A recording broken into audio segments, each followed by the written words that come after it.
Hi, everyone. Thank you for joining us today for this edition of our weekly live stream series. I'm Rebecca Tweed. I'm the Executive Director at All Tech is Human, a nonprofit based in New York that brings together a global community of over 50,000 people. Together, we're building the world's largest multi-stakeholder, multidisciplinary network in responsible tech. We emphasize leveraging the collective intelligence so that we can most effectively tackle thorny tech and society issues, so that we can co-create a tech future that's aligned with the public interest. Our aim is to diversify tech. We want to include more backgrounds, disciplines, perspectives, and lived experiences so that we're best positioned to meet the challenges that we face as a society. We seek to greatly increase the pace of tech consideration to match the pace of tech innovation. We know that tech is not slowing down. We need to move at the speed of tech.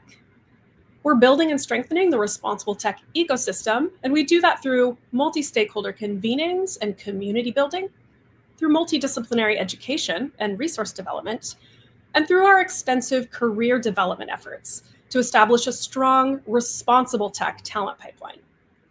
We have a lot of activities for you to get involved in, so please check out alltechishuman.org for details on our mentorship program, our working groups, our university network, affiliate program, and our talent pool and talent matchmaking service. You can check out our job board. You can join our Slack community of 11,000 members across 105 countries. And you could subscribe to not one, but two newsletters. We have our traditional All Tech is Human newsletter that touches on all aspects of the responsible tech ecosystem. And also we just launched a responsible tech careers newsletter. Our second edition just went out yesterday. So there are many ways to get involved. If you're tuning in right now, please get involved by dropping us a comment. Go ahead and tell us where you're tuning in from, and keep in mind that we will be taking audience questions at the end. So please drop those into the comment section at any point, and we'll get to those at the end if we have an opportunity.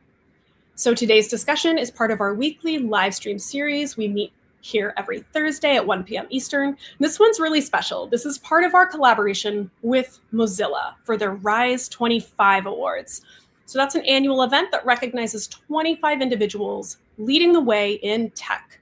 We're really pleased to present this conversation as part of that live stream series, showcasing some of this year's honorees and their contributions to the advancement of trustworthy AI. So today, moderating our conversation is All Tech is Human's Research Fellow and Responsible Tech University Network Project Lead, Nicole Cuneo. Hi, welcome, Nicole. Hi, thank you for having me, and thanks for the introduction. Yes, thank you for moderating today's live stream. So I'm going to turn things over to you to introduce today's guest, and I'm going to hop off screen now. Awesome, thank you so much. Hi, everybody. It is my greatest pleasure to introduce Angela. Angela is a technologist, community builder, and open source advocate passionate about building and using appropriate technology tools to impact the lives of marginalized groups. She has over 10 years of experience in software development, global community engagement, and nonprofit organizational management. She's the executive director of Ushahidi, a global nonprofit technology company that helps communities quickly collect and share information that enables them to raise voices, inform decisions, and influence change. She also sits on the board of directors for Creative Commons and Humanitarian OpenStreetMap team. She's also a member of the World Economic Forum's Global Futures Council on Data Equity and co-founder of Akira Chicks, a nonprofit organization that nurtures generations of women who use technology to develop innovations and solutions for Africa. She was also recently named a World Economic Forum Young Global Leader in 2024 and a Mozilla 2024 Rise 25 honoree. So with that, thank you so much for joining us. Absolutely. Thank you for having me. And on my Independence Day, it's Kenya's Independence Day today. Oh, yeah. Happy Independence Day for that? Yeah, you can. Awesome. So then happy Independence Day. And what an impressive bio. Oh my God. So I'm so excited to ask you some of these questions. And I really feel like our audience is going to learn so much from you. So to begin, are we okay to begin? Yeah, sure.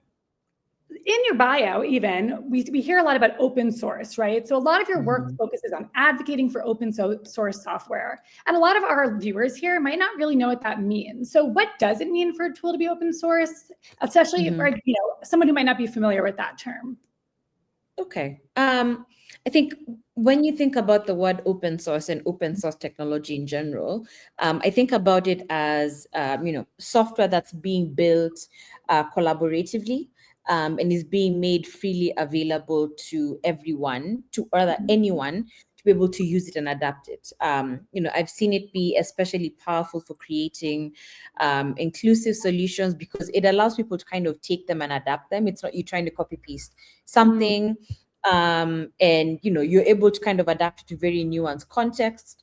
And then second, it being made free also lowers barriers of access for anyone to be able to reap benefits out of it. So that's how I think about open source. That's really awesome. And just following up on that, how can you tell if something is open source? Is there ways to look for companies that promote open source technology, or just for students who might be interested in getting involved in work specifically for companies that do open source things? Well, one of the things is the licenses that are attached to the project. So typically that will be made available on the README files or on the whatever repositories on GitHub or anything else. It will be indicated in there what licensing is attached to the software. That tends to be the big indicator of what is open source and what isn't. Awesome. And so how does open source, or having things that are open source tools, how does that impact, or have you ever seen any kind of direct impact on marginalized communities, especially at your work at Ushahidi? Yeah, and maybe it's also worth kind of me just giving a very brief overview of what Ushahidi is. Definitely. We are, a nonprofit tech organization that's been focused on surfacing community-generated data to drive impact across various sectors using an open source technology platform over the last 16 years in over 160 countries. So when I think about practical examples of where I've been able to witness firsthand how an open source tool is able to create direct impact, there's many of them, because over the last 16 years, it's been used more than 200,000 times in over 160 countries, whether it's in responding to different crises, whether that's floods or earthquakes, in documenting human rights violations across the world, responding to the climate crisis, but also trying to help people protect their democracies. I think the one that I could probably speak to that is fairly more recent is the COVID-19 pandemic. So this was just after I took over as executive director, and we'd slashed we'd kind of opened up the software, the cloud-based service completely free to everyone. And, we were sitting down in our offices wondering, what is it that we can use our technology to support people to do to kind of respond to the crisis? And we saw a surge in use of the platform. There were over 3,000 instances in just over 2 years. People were using it to document the general progression of the disease. There were others who were using it to document or at least track where testing centers were at a time when people couldn't get access to testing centers. Right. There were others who were using it for mutual aid. If anything, one of my favorite examples is a project that was called Frena la Curva, which means, I think it's turn the curve in Spanish. And they downloaded our software, translated it into Spanish, all the documentation, and they used it to help people in Spain. I think it was at the peak of the pandemic. They helped them figure out where they could get aid. They were able to distribute masks. But that's not even the powerful thing. The powerful thing was the fact that they documented that model, and there were 22 other similar maps that came out as a result. Like they used it to solve a problem in their community and then documented it and shared those learnings with other Spanish-speaking countries. If that doesn't speak to the power of open source, I don't know what is. I mean, that's extremely powerful, and truly only can be done if something is open source, especially the sharing of knowledge. I mean, that's incredibly impactful. That's really awesome. So something else that comes with open source, the topic that usually comes with open source is thinking about data and data equity. So what does data equity mean to you, and why is it such an important concept in today's technological global landscape? Okay. I'm going to share a definition that we actually came up with in our the Global Futures Council on Data Equity that I sit in at the World Economic Forum. And it was, after a series of conversations and collaborations and really thinking about what exactly data equity means for us and trying to get us all in a space where we have a shared understanding. And we landed on data equity being a responsibility for fair data practices that respect and promote human rights, opportunity, and dignity. We recognize that it is going to require strategic, inclusive, and very proactive collective action to create a world where systems that are based on data can promote fair, just, and beneficial outcomes for everyone, whether it's individuals, groups, and communities, and looking at it from the lens of the entire data cycle, from the point of collecting it, curating it, processing it, retaining it, analyzing it, as well as how the insights from how the data is applied then come out. So it's really just centered on how we make sure that there's equal representation, but then the outcomes of the data that's being used are also equitable and representative of the people who need to be served by it. So it really seems like this definition is like the whole data process, not just the data that goes in, but how it's used and how it comes out. Oh, that's really awesome. So bring it to the students a little, because I know there's a lot of students in here, and please keep putting your where you're viewing from in the chat, because we love to see where you guys are coming from. So how can a student who wants to be equitable or practice this data equity, what are some things or advice you can give them as they start their career?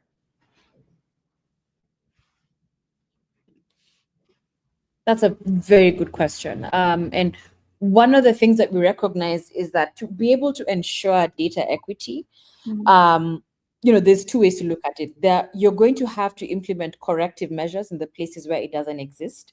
And then there are also going to be proactive measures. So, it's the reason why we're even talking about data equity is because there seem to be gaps. I don't know how many people in the audience have read Invisible Women by Caroline Criado Perez, which talks about how not collecting gender disaggregated data leads to unintended negative consequences on nearly half the world's population, because we're not looking at that particular issue with that lens. A corrective measure there would look like, okay, if I'm contributing to a project that I'm passionate about, what does it mean to kind of create awareness about the fact that we need to be collecting this kind of data, right? And then proactive measures would be things like throughout the life cycle, how are we taking a step back and looking at, okay, let's look at this process that we've introduced. Who else is missing from this? Who else needs to be included? And how do we ensure that goes into it? So in the context of being someone who's contributing to open source projects and thinking about how to center data equity, in summary, I would say it is a combination of corrective measures, which will require you to be a bit more vocal and getting people to really see the gaps, and then proactive ones, jumping in and being the one who's kind of trying to push that. So a bug fix could look like a corrective measure. Building a feature or documenting, that is something that is very proactive in making sure that that's being factored in. That's really interesting. So kind of building on that and getting a little bit more specific, are there any skills that you think that students or people entering the field should really be working on, especially in this light of, data equity and or open source? I know you do software and you have a lot of hard skills that come with that. Are there only software engineers in your program, or what kinds of jobs and skills do you think are necessary or like good in the data equity space? So that's a very interesting question. One, I really don't like being prescriptive about what path to take, because I really am a firm believer in you kind of tapping into your purpose as an individual and letting that motivation drive you to where your path is a little, right? Yeah. So like when I started off, like never in a million years did I ever think that I would be where I am today, right? Like I was just this little girl who was very passionate about, like really loves math and loves numbers. And I jumped in by contributing to an open source project and landed as a software developer. But over time, centering the needs of the people that we were serving kind of really helped to drive, okay, what is a skill that I am missing to help really drive what needs to be done, right? Because at the end of the day, the skills are definitely useful, but it has to be in service of something. One of the things that the Ushahidi founders have always kind of drummed in to us from the very beginning is that, and it's a very hard thing to say as someone who's building a tech tool, that it's not always just about the tech, it's about how the tech is used, right? So even now, when we're thinking about how we adapt it, it is, what is the gap? What is the thing that we are looking for? What's the end goal? And how does this thing then lead us there, right? That said, we also need to hold the fact that we're living in a world where there's a lot of, emerging tech, coming up, and we also need to adapt to that. And so, I mean, I might be biased, but data focused careers and ones that are focused around AI would definitely be useful. But it's also because, from the vantage point of where I sit in, I see the massive opportunity that the tons of data that the world has right now could, how transforming that into tangible insights could help drive the change we want to see. When people are talking about climate change and trying to reduce the temperature, or that checkpoint, what does an understanding of, say, weather patterns or heat maps paired up with people's lived experiences mean in driving that action? What does it mean to look at the transformation of our democratic processes from a gender lens mean for how we show up in the future? So that's why I say that there's an opportunity there in terms of how we can take this data and transform it into information and knowledge, not just for decision makers or people building, but even for the world in general. And then when you look at AI, it's taken the world by storm. It is here to stay. There's nowhere it's going. How do we then use it to help make us get there faster? That's a really, really good and powerful answer. So something you had also mentioned in this is that you really loved math when you were younger. And so I want to take it back to this journey. So how did you get involved in this space? Or do you have any moment or experience that might have sparked your enthusiasm and love for open source and, data equity and all these amazingly impactful things that you do now? Okay, so I'll go to the very beginning. The beginning was my dad coming home with his laptop from work and us playing video games on it. Perfect. That is what got that. Okay, no, I'm lying. Let me take it back to the very, very beginning. Both my mom and my dad are engineers, so I always knew that I wanted to do something similar to what they did. But the thing that set me on this path around tech was that point when my dad used to come home with a laptop and I would tinker with it. That paired up with my love for math, like, okay, this is a thing that I can do. So I jumped into programming naturally. While I was in my third year of undergrad, the iHub, which is Nairobi's premier innovation hub, was launching. And so I went for that. And that is where I got to meet the Ushahidi founders. And that was the beginning of me getting exposed to the open source world, this idea of not tech just for the sake of tech, not tech for, okay, I have nothing against auditors and bankers, but not just, kind of putting on your suit and going and sitting behind a desk and figuring out how to tinker around with your laptop, but seeing how those few lines of code, or what those few lines of code could mean for shedding light on things that are broken in the electoral cycle, right? Because that was my first experience volunteering with Ushahidi. And then through engaging with Ushahidi, I got exposed to a wider network of other open source projects out there, looking at Mozilla and the likes and figuring out, okay, where can I then jump in and plug in my skills or contribute so that I can see what sitting behind a black screen actually does for a human being on the other end. The other thing that I didn't say about myself is I'm a very social person, or so I think. I can tell. So I always kind of found myself in the middle of being the one who's fixing bugs and building features, but then going out to hunt for the bugs that need to get fixed from the users. So that a lot of what I was building was grounded in that. So I ended up in this position where I really was a bridge, right? It was like I take in the feedback, I figured how to translate that into the tool and then take it back. And that led into my my quote unquote exit from the hardcore coding into being the community manager and director of community engagement, where it was now really about how am I plugging myself into what the needs of different communities are, the people who are working on corruption mapping, the ones who are working on election monitoring, and how does that translate into how the tool then gets used, right?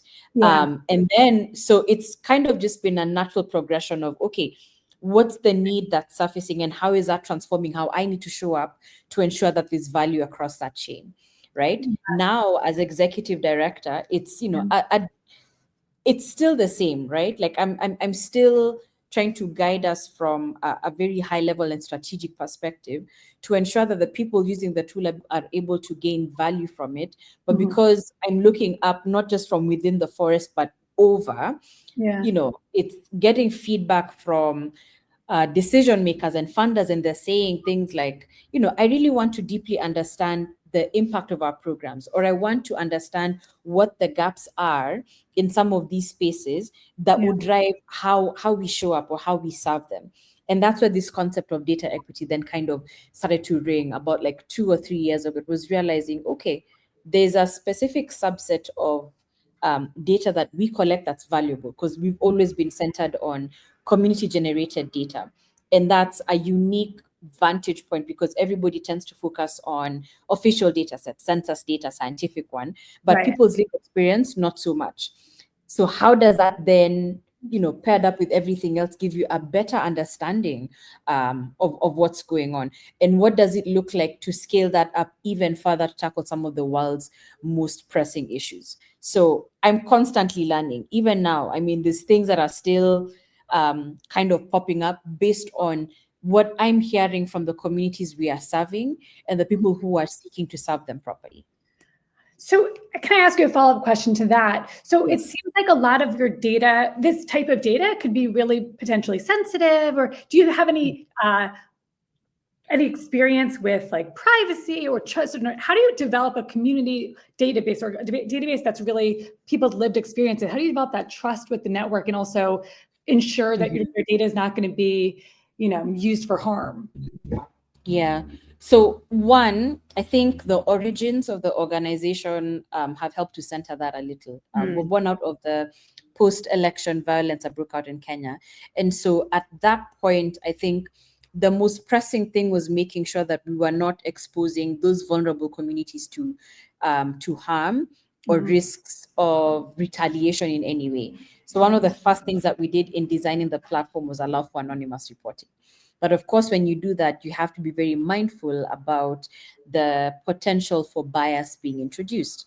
And so the thing that helped us with that is partnerships. So making sure that we're partnering with community-based organizations that have some level of trust established, but also have a much deeper understanding of the issues on the ground, because we also have to recognize we sit in the intersection of tech and social impact, but our expertise really does lie in the tech. Right? So a community of disabled people or people living with disabilities in a region, you know, thousands of kilometers away will not know us. They will not trust us, but they will trust an organization that they have proximity to. So we've had to partner with those groups to kind of help make sure that that's that there's trust established in that relationship. On the tech side, aside from making allowing for anonymous reporting, you know, we don't make any personal identifying information public. So once quote unquote a report comes onto an instance of Ushahidi, someone has to go through it to review it before it can go live on the map. Then there's also an extra layer of what we call data obfuscation. So depending on different access levels, then, you know, there's groups of people who will be able to respond to messages directly from within the platform. There's others who will only be seeing the bulk of the text. They won't be able to see, you know, is what phone number or what handle this has come from. And then we've also added in a few more layers to kind of encrypt that as well, just for the purposes of protecting the audiences that we work with. And of course, as the world has evolved, as more data protection laws are coming up, we're also complying with that. So we are GDPR compliant, trying to ensure that we're also doing the same as different countries and different regions continue to adapt. So even for us, it's a continuous process of just improving based on feedback, but also ensuring that we are within the confines of what protection laws are being published. Yeah, and I love that community partnership piece, something that's often overlooked, but so important to make sure, you're listening to the people that you're trying to help. Couldn't be more important. So for people who are potentially going to enter this space and, are looking into doing, using technology for good, what are some challenges that you faced in your career, and how did you overcome them, and what gave you the motivation to overcome them? Cool. One of the first ones that I would say I personally experienced, and I'm looking at it also from the perspective of how we're trying to build at Ushahidi, cost is definitely one of them, right? Right now, the cost of compute is it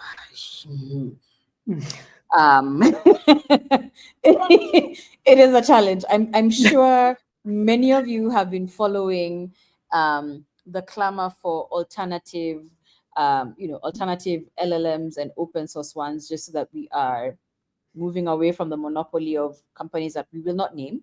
But that is definitely one of them. And I think that that's probably why there's been a huge drive to ensure that as we build the tools we're building at Ushahidi, that we are lowering barriers of access. And one of those first ones is the cost. Because the types of groups that make use of it, you have individuals, you have community-based organizations, activists. When you set a very high, it's very difficult, especially if you're not an institution. And even for institutions, nonprofits, we struggle to pay some of those fees, right? Yeah. So that's one. Second one that I think is more general. I wouldn't say that I've experienced this as much, but it's something that is worth noting. Contextualization and language.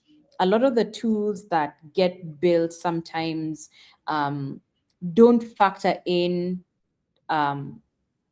some of the locations of where they're going to be used, or it tends to be an after, but it's something that comes in after feedback has been gotten in. One of the biggest challenges with AI and the large language models that exist today is the fact that we have over 2,000 languages in Africa. That linguistic abundance is not reflected within large language models. Right? And that is a function of the fact that we call them low resource languages. I think we only have 0.2. No, I need to get those numbers correct. But we don't have enough African languages digitized to train the model. Yet these are tools that are, accessible to the whole world. So you kind of struggle on how to then contextualize it. And I know, there's a lot of work that's being done by very different groups around the continent, groups like Lelapa AI and Masakane, to just make sure that African languages are well represented. For us at Ushahidi, we partnered with groups like Translators Without Borders, who are now Clear Global in the past, who ensured that for whatever projects we're running, we tried as much as possible to make sure the documentation was accessible in languages that people are able to understand, but that the software is also translated. So Ushahidi is actually available in over 45 languages that are over 80% completion of translation. It is a thing that we kind of plugged in from the very beginning, and working with the communities to ensure that was factored in. That's so powerful. So we actually have some questions from the audience, and anyone listening, please feel free to drop a comment, a question, concern. We're happy to read them here. So we have one question it's a great time for this question because it's about these struggles. So this question is, how do you recommend developers and startups from the Global South navigate contributing to the open source without having big tech companies swoop into their work and use it for profit? The hands on the head is the first part of that answer, I could tell. And is there a set of regulations or guidelines that can help them build out the ecosystem without feeding these companies? That is a tough one. Yeah. Because I think, especially in the age of artificial intelligence, this is a problem that we're all trying to navigate right now. I think there is a general sense that people have been contributing to the knowledge commons in general, providing their knowledge and openly sharing it with the assumption that it will continue to be free. but it's almost like there's been a violation of that expectation of continued sharing. And some people have come in and are taking that for their own benefit, ding, ding, big tech, without any acknowledgement of it. I don't think that there is a silver bullet. I think it's a combination of regulation, but also with a grounding in community values. And I think that that's the challenge that's being thrown to all of us right now. Yeah. Rethinking what exactly open means, and how to continue centering those values. Examples of how I'm seeing different communities do that. I don't know how many. The Maori community have created their own special license around how people can get access to language data from them. And I think it is, you have to prove that you conform to the values that that community subscribes to. That is one way. I don't think there is an open answer. This is a very big challenge that is being dealt with right now. And I think that there's still conversations around how to do that. But what I'm seeing is that people are jumping in and creating, or trying to figure out how licensing can support with that. Great answer, and great question. Please keep those questions coming. Yeah, really good question. Thank you. Yeah. So while we wait for some more questions, and to, I guess, keep on this topic, so how do you balance, technological innovation with ethical considerations, especially under, the constraints of the things we've talked about, right? Or community constraints, or maybe a cost. So how do you balance, innovating technology while remaining ethical? You need to ground it in what the technology is in service of, and who it's intending to serve. That will always be the guide.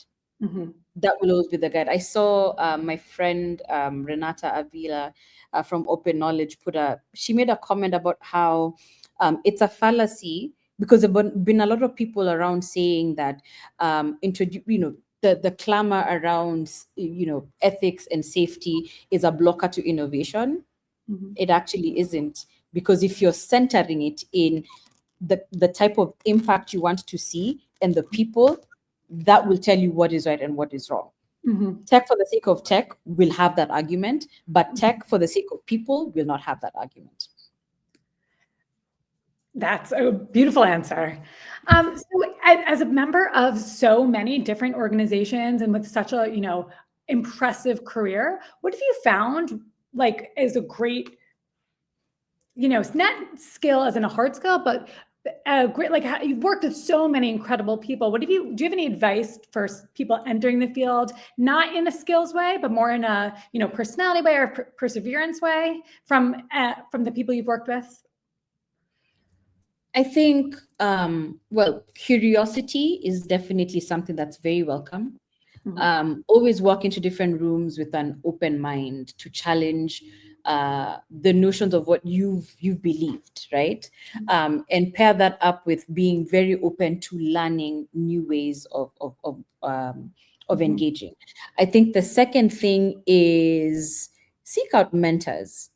I think that's been something that's been extremely valuable for me. I've been very blessed to have found people, peers, people who've gone ahead of us, and others who've been very generous with their time to share their own experiences that have then helped shape how I have moved in different spaces. And I've also seen that with others as well. Having mentors in your corner is very helpful, because it helps you not go through this journey alone. You're able to learn from others.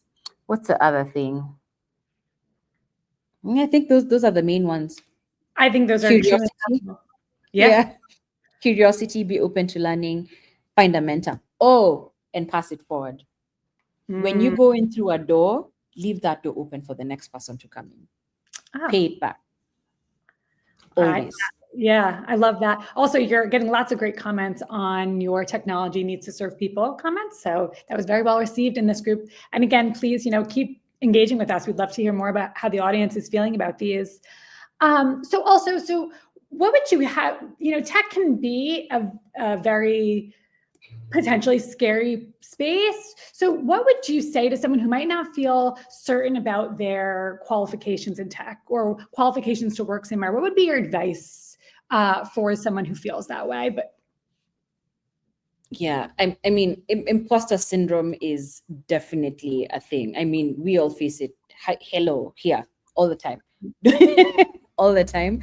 I think what has been helpful is finding ways to build that confidence. So I found, like, at least for me, at times when I'm doubting it, I will go in and I'll read something, or I will talk to someone, and that will help to kind of challenge the notion going through my mind that I'm not able to do something about it, or that I don't know, right? So find ways to kind of build up that confidence, whether it is in learning new skills or talking to people. Second thing is find a coach.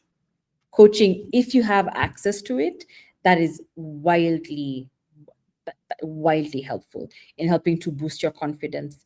Same thing with the mentors. I think your mentors can also work as coaches. I think that would be it. And then ask questions. Don't be afraid to ask questions, right? It is okay not to know things. I don't know a lot. Okay, I don't want to say I don't know anything. I don't know a lot. Exactly. That imposter syndrome that we talked about. Yes. Yeah, just don't be afraid to ask. There's no such thing as a stupid question. There's no such thing as a stupid question. Please always ask. That I think that's really, really important. And I love the idea of a coach. So how does a coach help you in this kind of space? Like, what is the role of a coach? That's an interesting piece of advice that I don't hear as often. How do you see that as like helpful for young or early career people? It's almost like having a therapist, but for your professional life. To some extent, but it's also different because it's it's someone who helps you identify what your career goals are and then holds you accountable to it. Yeah. They hold you accountable to it and also provide you like guidance on how to keep navigating that path. Yeah. That would be my take. Which, given our whole conversation thus far, is super important with all the challenges and obstacles that we're facing with technology. I mean, having someone help you hold yourself accountable is one of the most important things I could think of as well. So as we wrap up here, do you have any other, last piece of advice or feedback to students that we haven't been, expressed here in any of the questions yet? I was just thinking about it while you were talking. I think the summary is don't try and go it alone. Don't try and go it alone. Alone, you can definitely go faster, but together you can go much further. Much further. Yeah. Well, I think that is a beautiful note to end on. So thank you so much for all of your incredible wisdom and just your wealth of knowledge and experience. I know it's been so impactful to all the people in the chat and for the future people who watch this video. We couldn't thank you more for your time. And so thank you so much for everything. Thank you all for having me. If anyone wants to reach out or have a chat, I can't type in my email address. We can, Angela. Oh, you can send it. It's fine. You can send it. Yeah. We can have someone put it in the chat right now for you. Yes, totally. Okay, cool. Thank you. All right. Thank you. Thank you.